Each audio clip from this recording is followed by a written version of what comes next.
অবশেষে আমি ডিভোর্স পেয়েছি। এখন আমার একটু দেরিতে ঘুম ভাঙলে শুনতে হয় না আমার বাবা মা আমাকে কিছু শেখায় নাই। এখন আমার জ্বর আসলে কেউ বলে না রোগ ধরা মেয়েকে বউ করে ঘরে এনেছি।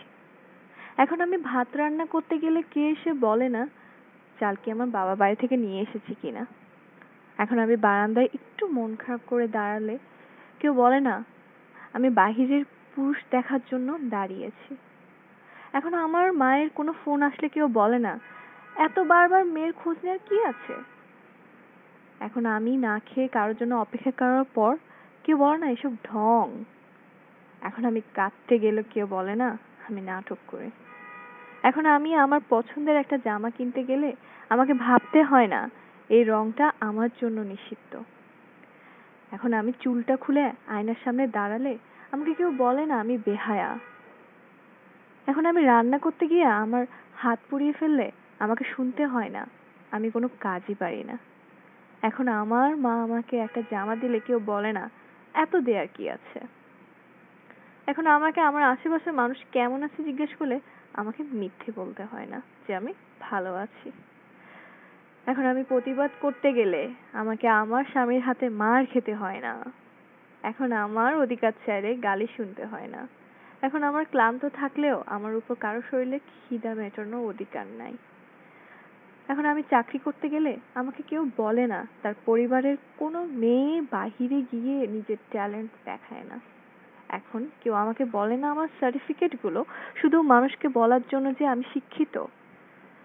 এখন আমাকে শুনতে হয় না কারো ঘরের অশান্তির কারণটা আমি। এখন আমাকে কোনো বিয়ের অনুষ্ঠানে গিয়ে কেউ ওইখানের বউকে উদ্দেশ্য করে দেখায় না আমার বাপের বাড়ি থেকে আমাকে কত ভরি ভরি গয়না দেয়। এখন আমার মা অসুস্থ হলেও আমাকে দুদিন যাবত কাউকে বুঝিয়ে কাকুতি মিনতি করে আমার মাকে দেখতে আসতে হয় না। এখন আমার শুনতে হয় না ওই মেয়েটার সাথে বিয়ে করলে আমি সুখী হতাম, তোমার সাথে আমি সুখী নই।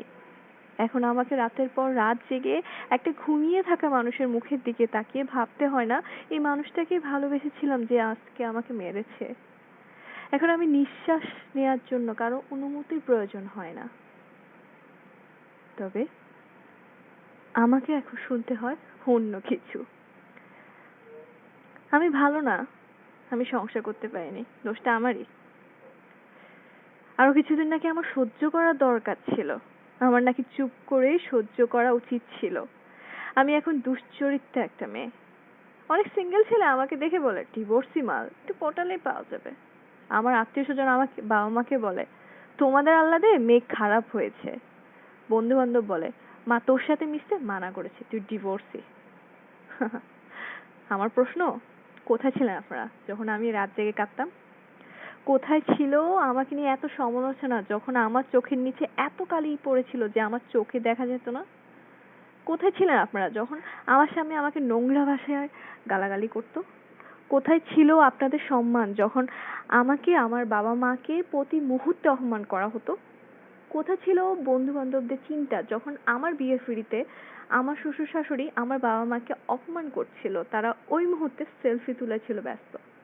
কোথায় ছিল সবারও এই বিবেক যখন আমি শরীরের ব্যথায় কাঁদতে কাঁদতে ক্লান্ত হয়ে ঘুমিয়ে পড়তাম? সত্যি করে বলুন তো, কেউ কি ছিলেন?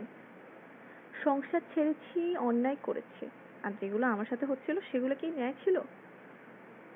তখন তো কেউ এইভাবে আমাকে নিয়ে একটু সচেতনতা দেখাননি। এখন কেন আপনাদের গল্পের আসলে মূল বিষয়টা আমি? এই দুনিয়ার কোন মেয়েই চায় যে তার সংসার ভাঙুক?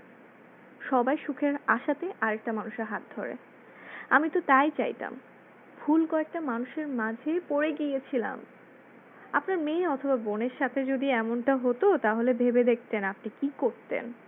সে জায়গায় আমার এই অবস্থায় আমার বাবা মাকে আমাকে আশ্রয় দেয়াতে আপনারা তাকে খারাপ বলছেন। কোনটা ভালো হতো বলুন তো? আমি আত্মহত্যা করলে? তখন হয়তো বা সবার টনক নড়তো, বলতেন আহারে মেয়েটা ভালো ছিল, অনেক সহ্য করেছি, ঈশ্বর ওর আত্মাকে শান্তি দিক। ফেসবুকে আমাকে নিয়ে তোলপাড় করতো, নিড জাস্টিস ফর অমুক তমুক। কিন্তু যারা জন্ম দিয়েছে তারা কি করতো? আমি অন্তত বেঁচে আছি এতেই তারা খুশি। আপনারা কিছু হলেই কেন মেয়েটার দোষ বের করেন? সম্পূর্ণ ঘটনাটা জেনে কি সমালোচনাটা করেছেন? আমি বেঁচে আছি, ভালো না থাকি, অন্তত খারাপ নেই। আমি কাঁদছি না, আমি মনে করি এটা আমার ব্যর্থতা না যে আমার সংসার ছেড়ে এসেছি।